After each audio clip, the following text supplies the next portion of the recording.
Oh yeah, oh yeah. Aga fulin kilon tolle pareta. Oh yeah, yeah.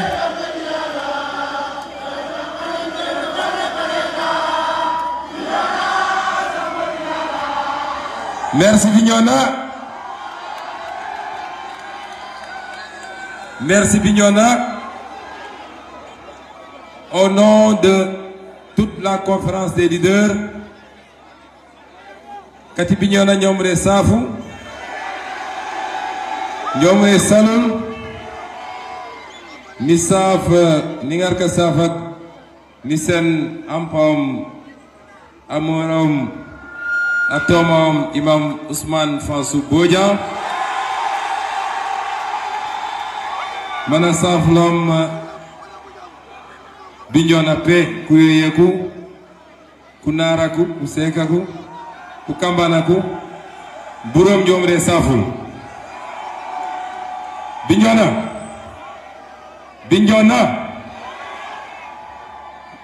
l'ensemble de la conférence des leaders est très content de Bignona. L'ensemble de la conférence des leaders. Borom kiwi yaa ngi yàq suñu liggéey ana Moussa na naaw na sori borom drone bi ku ko yor yaa ngi xaw a jaxase liggéey bi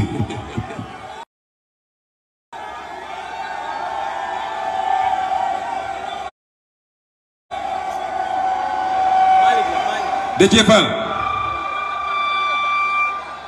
président Déthié kan moo gagné léegi Paris défi mobilisation bi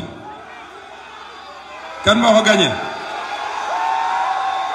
man nag waa Bignona bi nañ ma mere parce que d'accorduma Bignona gagnéwul de lii su fi amee daf fee war a am fii su fi amuloon damay bàyyi politique kon xam ngeen ñan ñoo gagné mobilisation bi waa Ourossogui waa Fouta ñoo gagné mobilisation bi ñoom ñoo ko gagné ndax nag def fi Fouta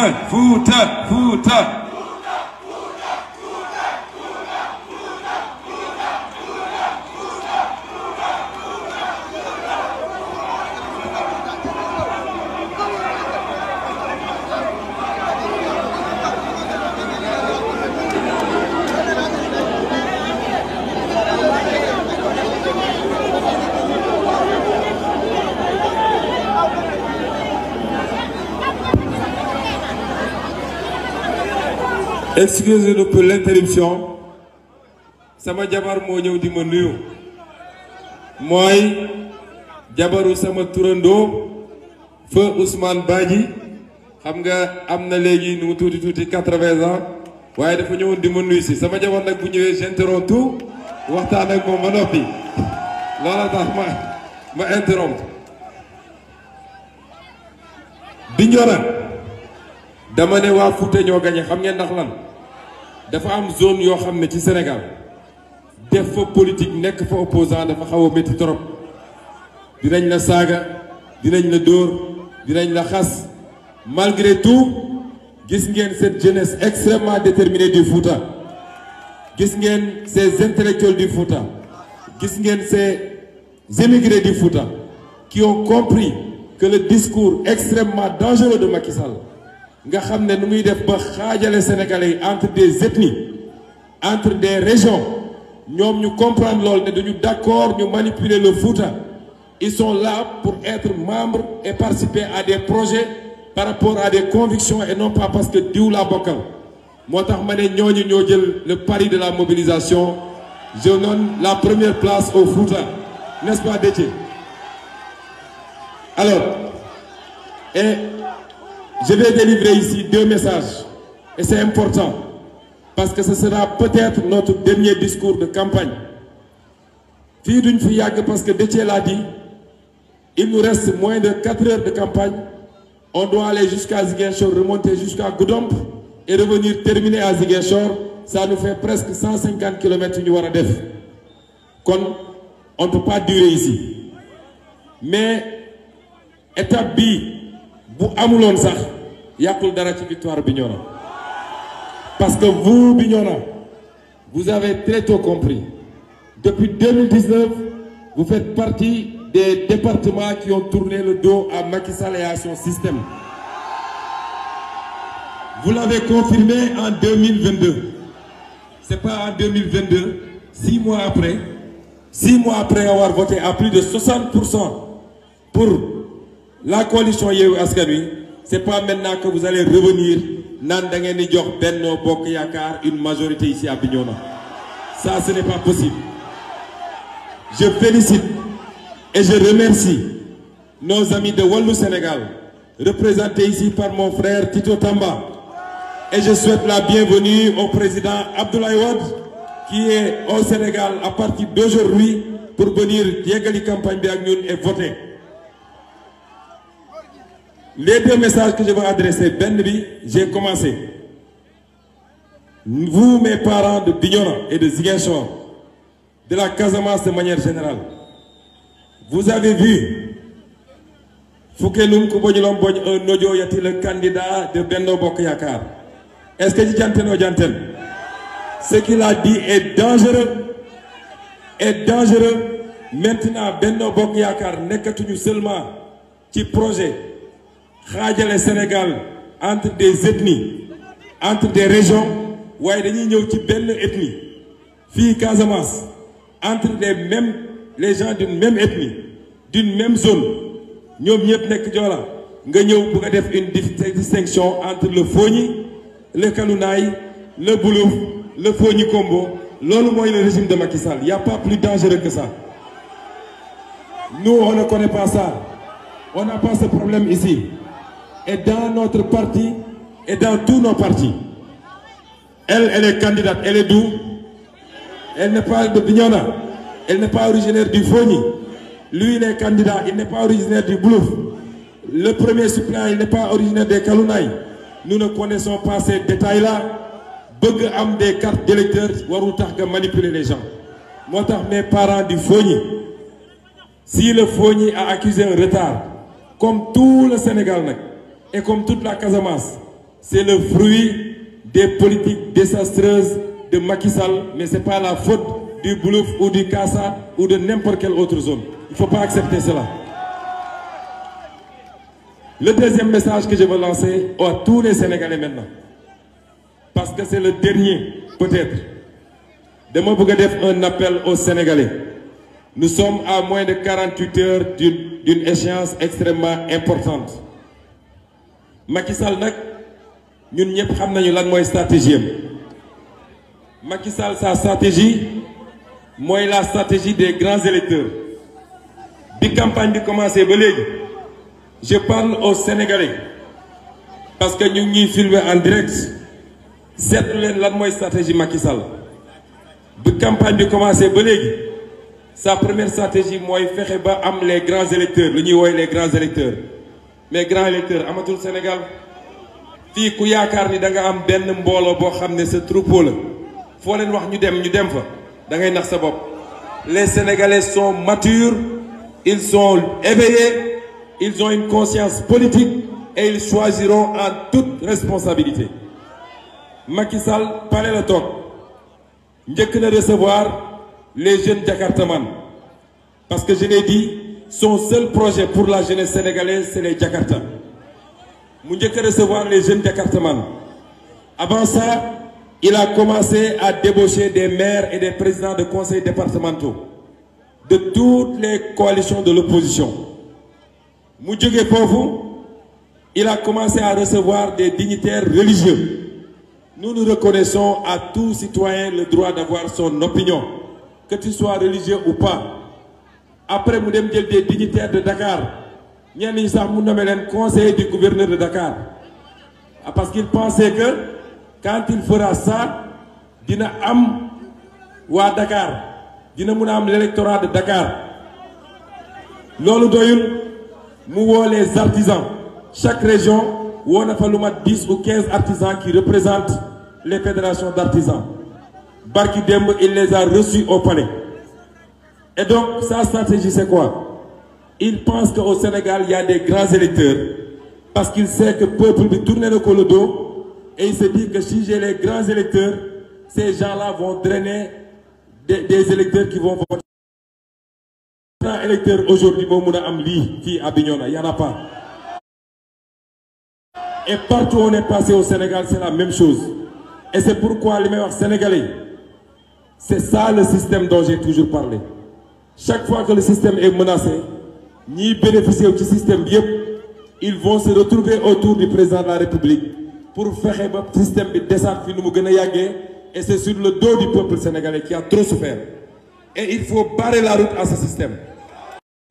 On sait qui a gagné et c'est Yewwi Askan Wi qui a gagné depuis longtemps. Donc on est venu pour une formalité. La question c'est quoi? C'est est-ce que cette fois-ci ce sera à 80% ou 85% ou à 65%? Mais la question de la victoire éclatante de Yewwi Askan Wi, on n'en discute pas. Man, je parle de manière beaucoup plus globale à tous les Sénégalais. Kenn ku ne na jël responsabilité parce que c'est notre avenir et c'est celui surtout de nos enfants, de nos petits-enfants. Loolu moo nekk en jeu actuellement. Moo tax il nous reste combien de jours, combien d'heures? Il nous reste 4 heures de temps pour que la campagne s'achève. Je veux que waa Bignona vous applaudissiez la conférence des leaders de Yewwi Askan Wi. Je suis fier ici chez moi. Je suis fier de leur rendre un hommage parce que ñii gënuma leen jàng ëpp ma leen diplôme gënuma leen yàgg ci politique ëpp ma leen alal waaye ay gor pire lañu dañ maa jox cër boo xam ne je ne pourrai jamais fay leen cër boobu. su ma tourné gis le doyen Khalifa Sall lan la amul ci politique lan la deful ci politique tey mu ñëw ànd ak ñun. Il aurait pu dire je ne suis pas candidat. Il aurait pu dire Magla naa bàyyi xale yi def ko. Il a fait toutes les étapes avec nous. En 14 jours, on a parcouru des milliers et des milliers et des milliers de kilomètres. Vous les jeunes, vous devez regarder ci ñii. Ma jël doyen Habib Sy.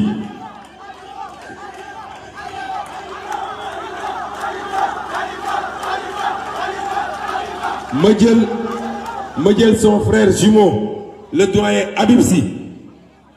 Malgré son âge et son état de santé quelquefois fragile, il a pris son avion ce matin pour repartir parce qu'il veut aller terminer la campagne à Linguère, jàppale les jeunes de Linguère.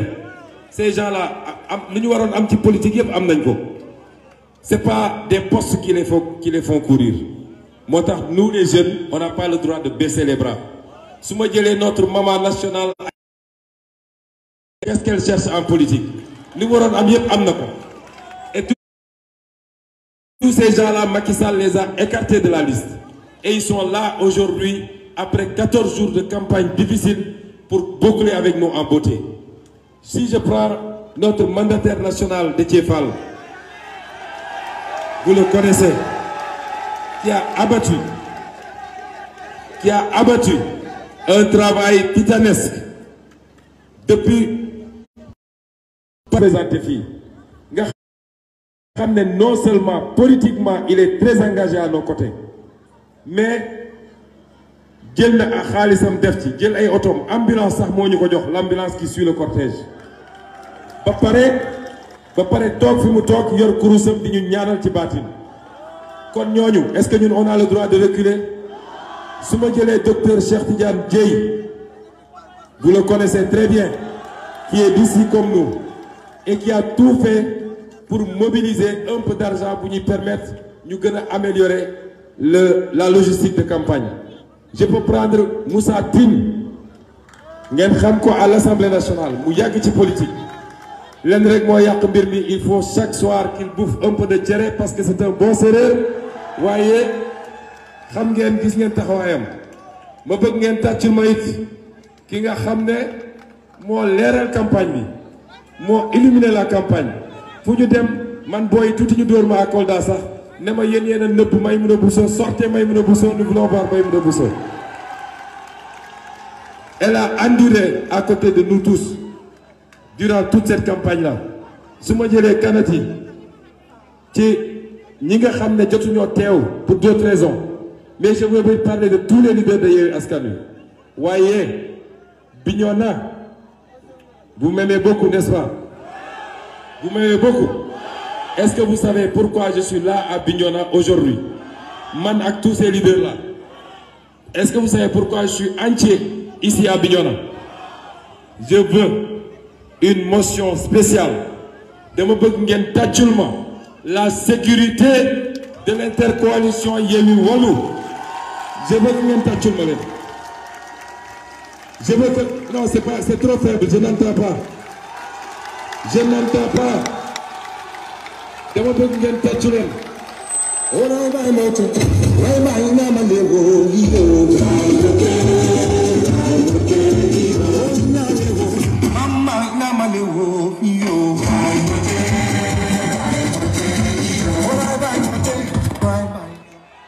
mais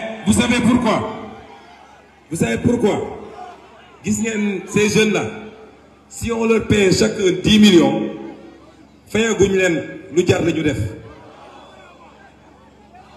nous qui étions avec eux Déthié seedeel Khalifa seedeel Cheikh Tidiane Moussa ces jeunes-là on ne pourra jamais les payer si on est là entier aujourd'hui gannaaw yàlla c'est grâce à eux et ça il faudrait qu'on le retienne parce qu'ils font partie du projet Yewwi Askan Wi il faudra jamais qu'on l'oublie parce que lañ ci daj bëri na ku nekk Yewwi Askan Wi di responsable de premier plan te dajoo ko ci mais je veux également que vous applaudissiez les chauffeurs parce qu'ils ont conduit quelquefois dawal nañu pendant 24 heures sans arrêter et on n'a quasiment pas eu d'accident bu tax ñuy wax accident dama bëgg ngeen tàccu leen également la presse qui nous a suivis jusqu'à présent mënuñu leen remercier ñooñu ñëpp c'est pourquoi ce que je veux vous dire pour conclure parce que jarul affaire bi di gudd te barke yàlla ngi ñëw parce qu'il est en train de pleuvoir et c'était annoncé par la météo Bignona est-ce que vous nous garantissez minimum 80% dimanche 85 a dit le candidat. Maintenant, vous savez une chose. Mouyukati Bignona, le candidat a dit tout à l'heure Waterinding. Mais quel est l'objectif? Élection, c'est quoi? C'est des formalités. L'objectif, vous le savez avec Yewwi Askan Wi. L'objectif